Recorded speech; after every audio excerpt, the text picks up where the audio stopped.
Well, welcome back to the channel, everybody. It is a beautiful day here in Niagara Falls, Ontario. Not just because the sun is out and it's an absolutely gorgeous day, but I finally have the 3D printed dash completed and fully installed on my DR650 here. And I'm gonna show you how to take it from our last video where you wired up the dashboard itself to this finished product where you mount the dash and wire it into the motorcycle and get it fully functional. So why don't you sit back, grab yourself something warm to drink, and enjoy Dino's Tinker Shed. This is pretty fun. It's been, I think, 2 or 3 years since I started this project, so I'm really excited to get on to something different. See you in a second.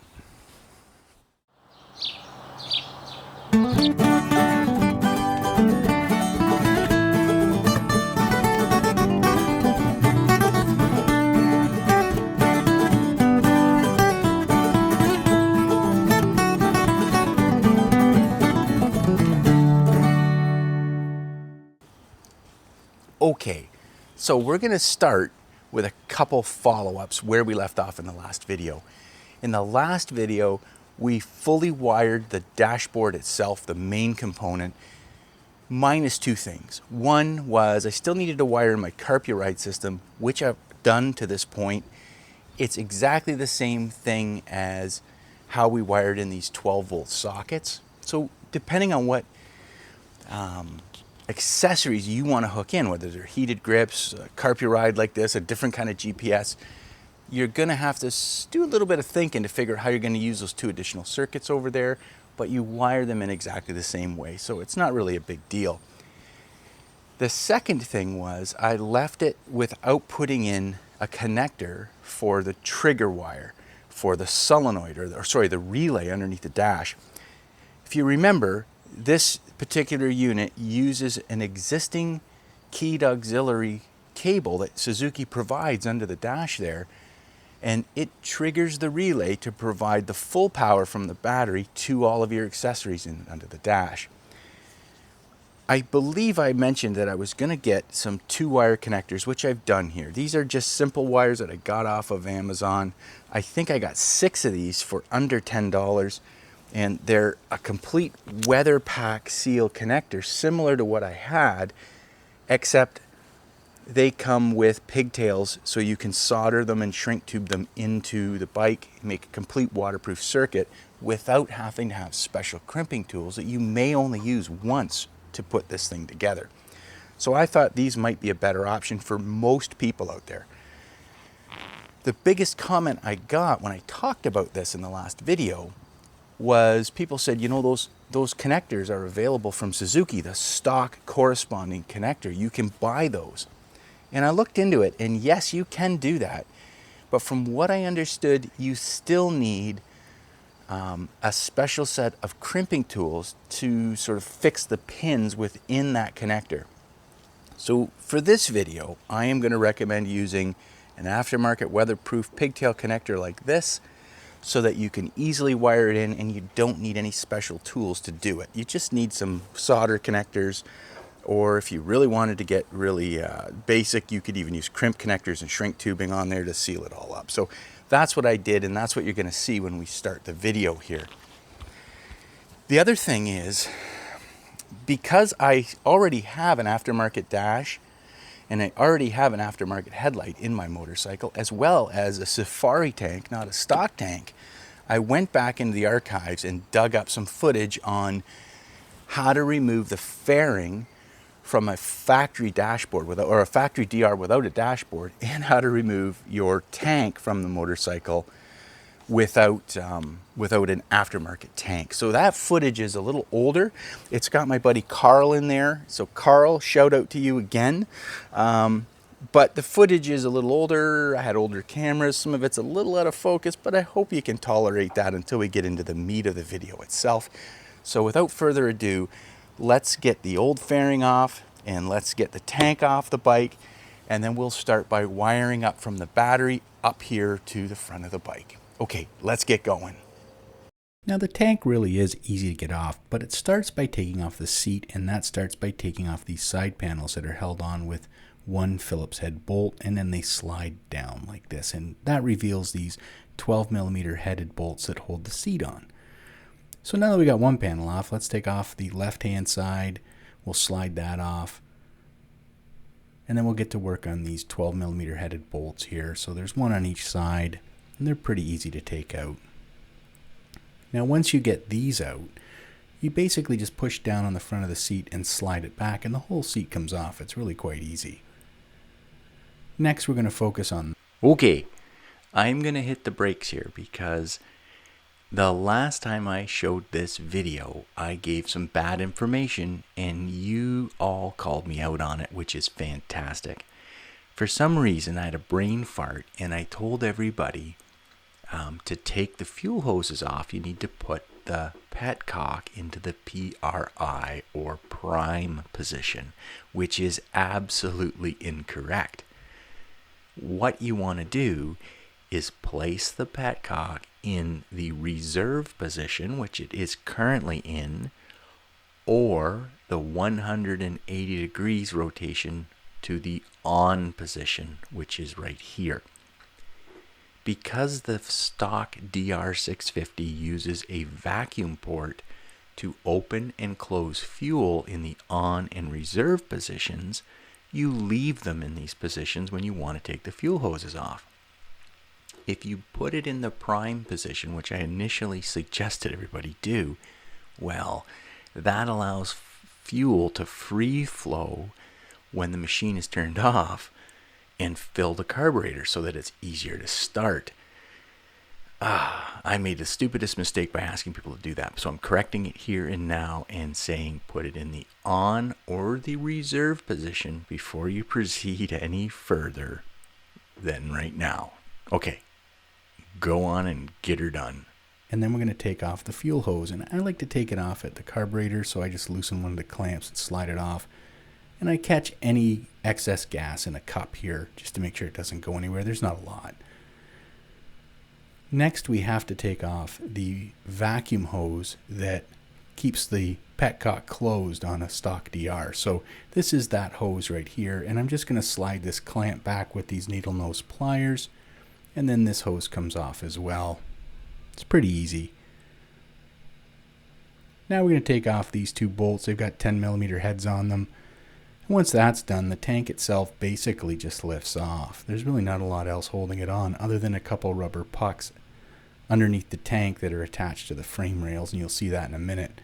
So now it's just a matter of lifting up the back of the tank and rocking it back like this, and you'll see those pucks up near where the S is on the front of the tank. There they are. You don't want to lose these. And that's it. You're done. This is a real throwback here as Carl takes the fairing off my DR. It's held in place with 3 JIS or Phillips headed screws you can see here.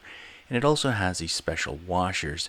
And you don't want to lose these washers, so we're going to set them all into a magnetic tray here.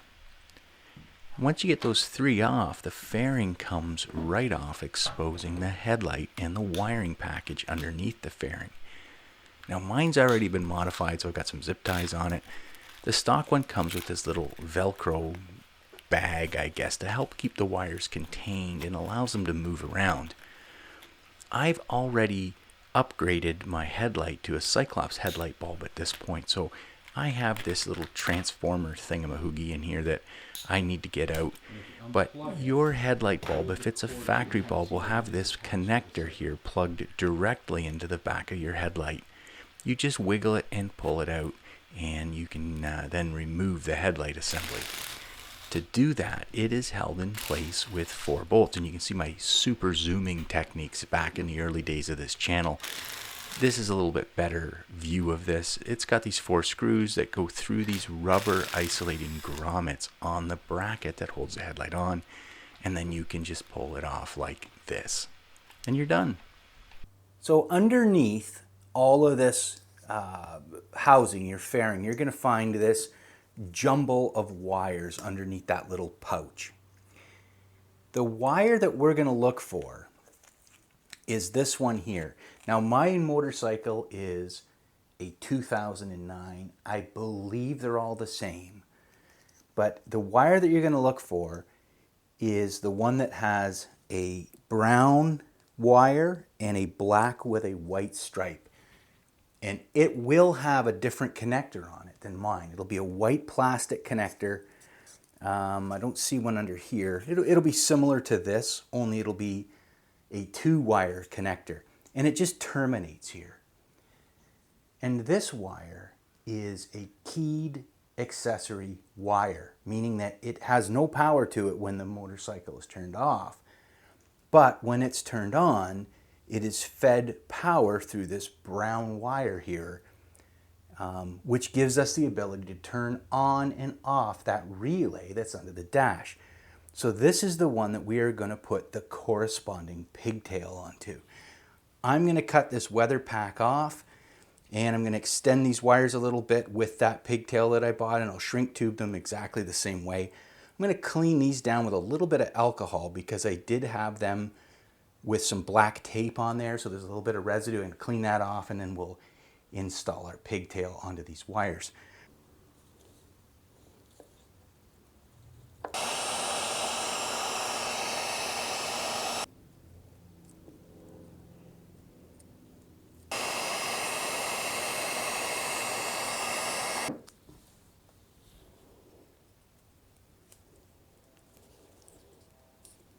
With the tank off, you can clearly see the power wire that I installed on my DR650 a while ago for my original dash, and I'm going to reuse this one just because it's already in place. However, the one that I spec'd in the last video with the fuse holder fits in perfectly here. You're going to want to have a little bit of extra, as you can see, extending up to the fork tubes. Then you can roll over the fuse holder and bring this in behind the down tube frame rail here. It's a very tight fit. You're going to have to manipulate some of these vacuum hoses here, but eventually you can get it down and underneath the seat bar, and it'll come through right here and behind your secondary air filter. This is the positive wire. I ran it up the right side of the motorcycle, and I included a double joint here. The reason I did this is because I have a charging port for a trickle charger on the front, but I also have a secondary SAE back here to charge stuff that's sitting inside of my my luggage when I do travel. So these are combined into ring loops that are ultimately attached to the positive terminal here and the negative terminal. And you'll notice I don't put the negative on the battery itself. I've cleaned off the paint here and I fastened it down to this stud. This cleans up the battery. It doesn't have a lot of stuff on it other than this one ring connector for the positive lead. This is a very clean way to do things, at least I find it to be, and it keeps everything tidy underneath your seat and underneath the battery cover, which I've already removed. So I have our pigtail here installed for our trigger cable. We have our power lead. I've installed the pigtail for my carpuride, so this would be any kind of GPS that you might have. Everything's nicely wired in here, and now it is time to mount this thing onto the bike, get the headlight put in, and get this thing wrapped up. If you look back, there are 3 different prints that you need to print off to get this thing to work. Obviously, the main dash body is the first one, and we've got that one all done and wired up. The next piece is the dash panel itself, and you can see that here. It is basically just fits on top like this and completes the dash assembly itself. So we've got those 2 pieces. I have that carpuride mounted on here with a ram mount. I put in some melt-in inserts here. That's good and solid. But the first piece is the one that I get the most questions about, and it's the first piece that we need to deal with, and it is this one here. I don't know what to call this thing. It's just a widget, something like that. But what this is this is used to extend the bottom fairing bolt mount out a little bit here, you can see, so that when you mount the original fairing back onto the dashboard, this gives you the offset you need. This large D-shaped surface here registers on the bottom triple tree and gives it a little bit more support. I tried making things smaller. This seems to be strong enough and robust enough to work right. So this threaded insert is the same, I think it's an M6, the same as the original fairing bolt, which you can use. And then it has this offset hole here that you can see that bolts onto the bottom of the triple tree. This is a little tricky to get in, and what I've done is I've actually went out and I've got one of these flange mounted M6 bolts. Instead of the traditional bolt with a 10 millimeter head, this one has an 8 millimeter. One thing that you will need when you're putting this dash on is you will need some additional hardware because we're sort of changing things up, and this is a nice time to upgrade some of your hardware. I still do reuse the fairing bolts here, these ones with the Phillips or JIS head.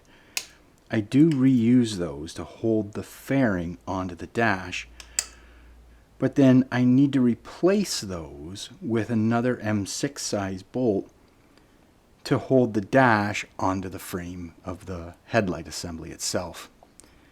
So you can use just basic hardware. These have 10 millimeter heads on them, and you can buy these at like Harbor Freight or in Canada Princess Auto. You can go and get some metric hardware like this, and you're probably going to want to use some lock nuts just to hold everything in together.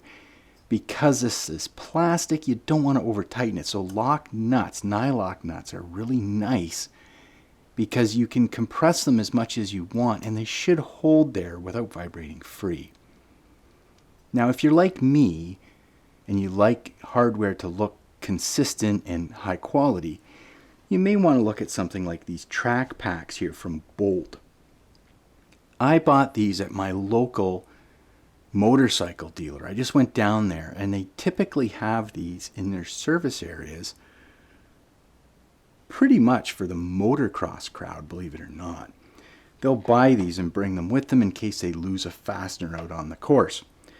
And these have an assortment of different size fasteners. Most of them have these nice 8 millimeter headed flanged bolts.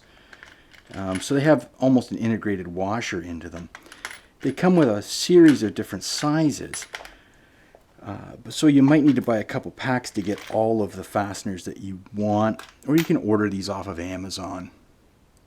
But I use a lot of these ones with the 8 mil bolts just so they look nice on the bike. And over the years, I bought a number of these. These are not inexpensive. I think these are about $20 a pack at my local bike shop. So again, you can probably find this type of hardware on Amazon to get this thing mounted. Or you just go down to your local Home Depot and buy some metric fasteners that are going to do what you need them to do. But you are going to need a few extra fasteners. So keep that in mind as you mount this thing up. And you can get this into that hole. It is probably the trickiest part because this tab can break if you apply a little bit too much force. But the nice thing is it'll snap through like that. And now we can bolt this up onto the bike. So let's do that now. So again, this is where the stock fairing mounts. This is one of the 3 mounting bolts, and we're basically just extending it with this piece. So this just fits on like this, and it is a tricky proposition because I just could not get this thing to sort of line up and go in relatively easily. So there isn't a lot of swing room here for a wrench. It might be easier to take that the actual fender itself off just to get a little bit better angle on this. But you can do it like this as long as you just take your time and thread it in.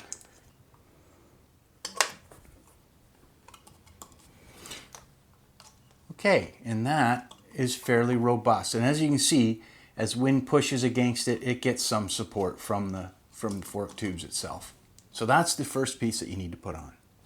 Lastly, I'm just going to re-zip tie all of this as tidy as I can, leaving the headlight and the secondary power, the trigger cable power that we just hooked up, free to plug in. I want to check to make sure as I turn the steering column that I haven't over tightened any of these wires to the point that it's going to pull or strain on anything. So I want to go lock to lock to make sure that everything looks good. And overall it does. It definitely, the pouch, which I have long since lost, I think is in there to help it flow a little bit better.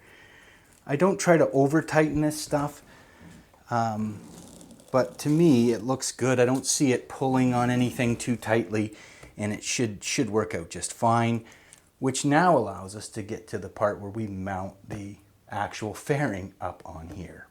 So I am going to start by pulling these two cables through, the trigger coil and the GPS coil. This guy back here, I'm just going to slide him sort of in here for now so that we can align things up. One thing you want to make sure is when you look in here that your ground plugs give enough gap for this bracket to slide through. So once you have that, you're going to also take your headlight plug and the trigger coil from the bike itself, and you're going to pull those through the holes as you slide things on. So you can see those coming through here. So let's see if I can get this thing lined up. I might be in the way a little bit here, and I do apologize.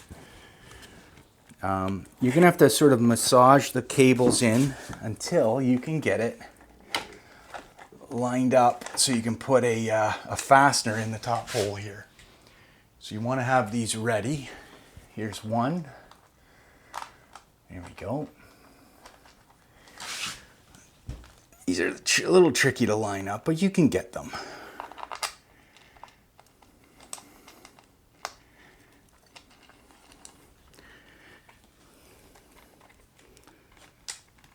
There we go. Sometimes you have to reach inside and squeeze and move that bracket back and forth to get it to line up. Let me get the other side.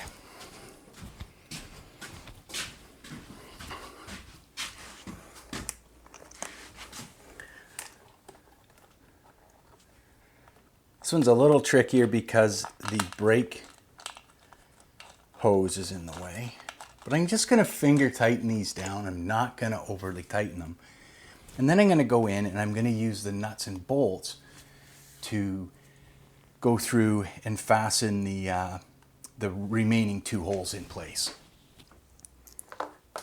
The next thing that we're going to want to do is we're going to want to use our 30 millimeter M6 bolts, 2 of them on each side, to sandwich that original headlight mount against the inside of the new dashboard. Again, I'm going to use these stainless steel ones with the nice little heads on them. Unfortunately, I lost one of them, so I'm going to have to use one oddball, which is going to drive me absolutely insane. But you want to have a washer on the outside like this, feed it through, and then a washer on the inside to sandwich it. And then, I'm going to use a nylock nut on there so that I can tighten this up without over tightening it, and it won't undo. So I'll put a 10 millimeter wrench on there and I'll just tighten that down until it squares up the mount on the inside here, so I can get the other one in. So let me get that other one in, and we'll do this on both sides so that the fairing or the dash is secured to the bike itself. So let me just get this done and we'll go from there.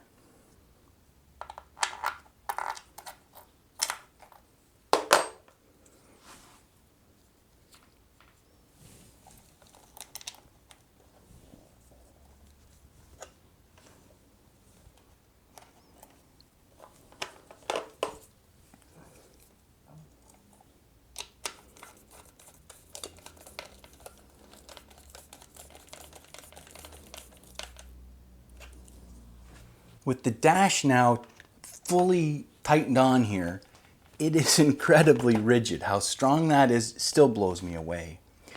Now we need to deal with just a bit of tidying up. One is I pulled through my pigtail up here so that I can plug in my dashboard, my Carpuride dash, and I basically just pulled it in behind up through one of the cutouts. I'll show you that here. The other thing is I'm going to hook up my trigger coil, and this I probably have a little bit too long of a cable, but I'm just going to tuck it back in there and I'll zip tie this in out of the way so that it's not a big issue. It'll just fit in like this, and it still gives us lots of room in here for our headlight assembly. We also want to plug in the SAE connector, so let's do that right now.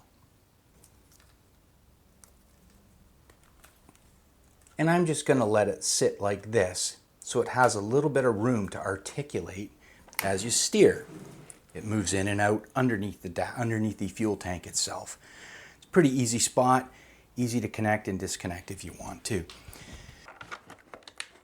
Next, we're going to mount the dash panel, and I use a pair of M6 by 15 millimeter bolts on each side here. And something odd here, when I printed the last print, it didn't quite line up perfectly, and I think it's because I didn't get the melt-in inserts perfectly aligned. So I just used a 1/4-inch drill bit to hog out the holes on the dash panel a little bit to get it to fit.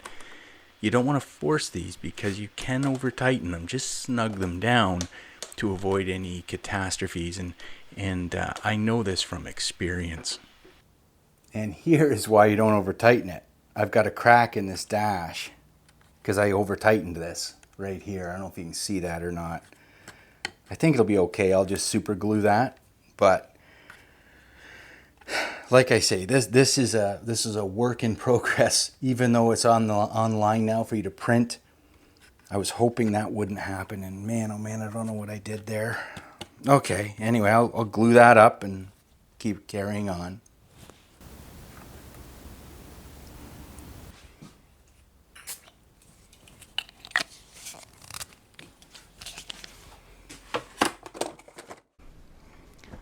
Headlight.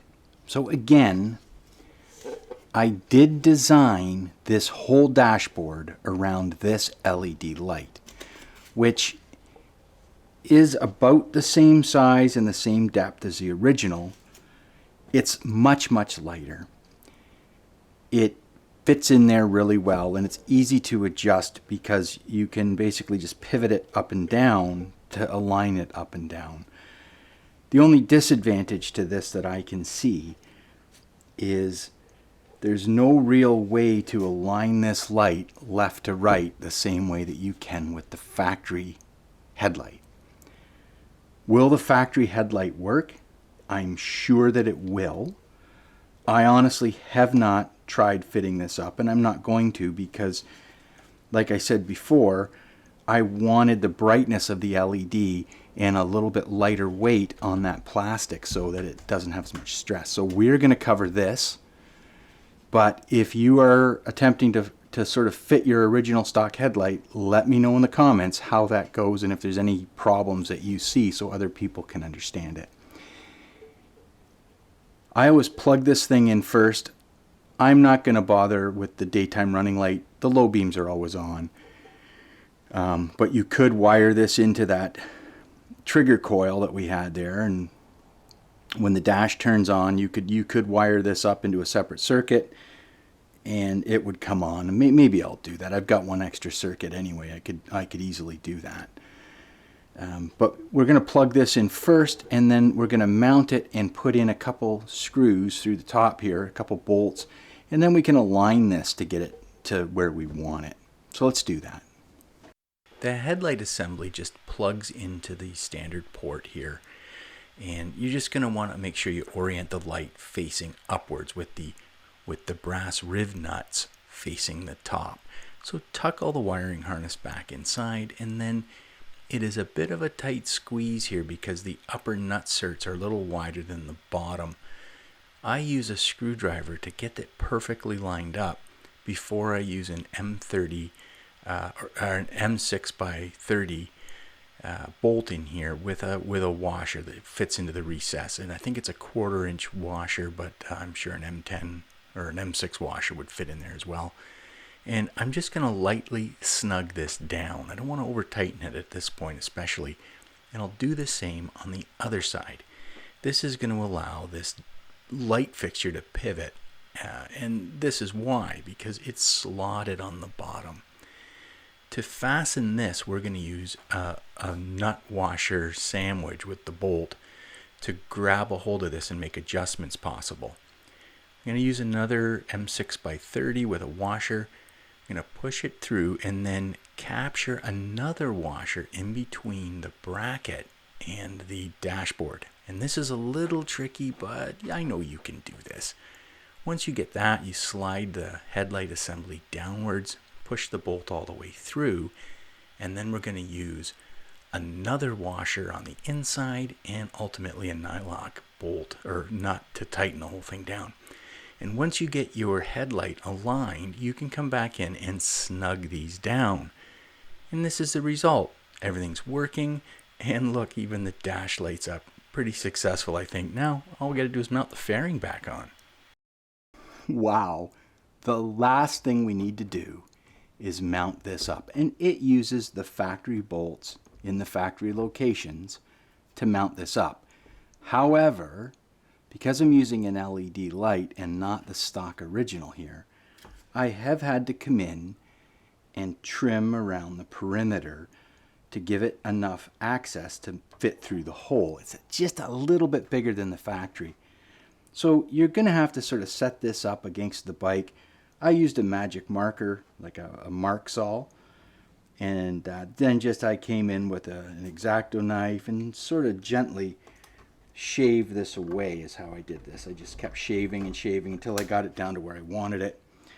I used a Dremel with a grinding wheel on it to do the initial cuts here. You could probably use a bench grinder or an oscillating tool, something like that, just to get it initially where you need it. And then, like I say, I just came in and sort of marked up the hot spots and trimmed them out with an X-Acto knife here, with a razor knife, just to get them a little bit nicer. And I mean, it's a DR650. It doesn't really have to look perfect. At least that's the way I look at it. And these are relatively inexpensive if you wanted to buy a replacement at some point in your bike's lifetime.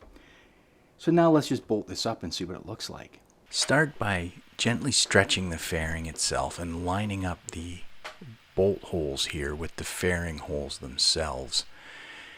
You may need to trim a little bit off the back of the plastic to get them to fit. In this case, I just had to open up the door here to get it on. Stretch it and then fit one of the stock fittings with the special washers that we took off originally. And then you're working away on the bottom. Goes together pretty easy. You're going to want to use like a 10 millimeter deep bolt here, not anything too much bigger, or you'll bottom it out on the back. But other than that, I think we're done. And this brings us to the end of our series. This has been a long time coming. I hope you've enjoyed it. I know it's been a long haul. It really has taken me a long time to get this to the point where it is, and I really appreciate everybody who sticks around and subscribes to this channel and makes this possible. If you do print one of these out, let me know in the comments. You can always reach out to me. My email's in the actual information of my website, and if you've got questions, I'll do my best to help you out. But until then, tinker easy and enjoy the dash. I'll see you soon. Bye for now.